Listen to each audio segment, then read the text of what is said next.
কলকাতায় বাড়ির দরজা থেকেই শুরু হলো আমাদের নতুন যাত্রা। আগরওয়াল প্যাকার্স অ্যান্ড মুভার্সটা একদম যত্ন করে সব প্যাক করছিল। বাইকটা নিয়ে চিন্তা ছিল সবচেয়ে বেশি, কিন্তু ওরা এমনভাবে র্যাপ করলো যে দেখে বেশ কিছুটা স্বস্তি পেলাম বলতে পারেন।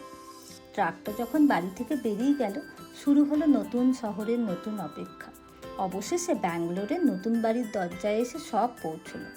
একে একে নামলেও বাক্সগুলো, আর প্রতিটা জিনিস একদম সেফ। ডেলিভারি বয়রা একে একে যত্ন করে আনপ্যাক করছিল সব কিছু। প্রথমেই খুলে দেখা হলো মাইক্রো ওভেন। সুইচ অন করতেই যখন স্বাভাবিকভাবে জ্বলে উঠলো, মনে হলো হ্যাঁ, সব কিছু একদম ঠিক আছে। কলকাতা থেকে ব্যাঙ্গালোর সব কিছুই বদলেছে, কিন্তু এক্সাইটমেন্টটা এখনও সেম। আর আসল খুশি অনেক অপেক্ষার পর যখন ওর শখের বাইকটা হাতে পেল, সে কি আর ধরে রাখা যায়?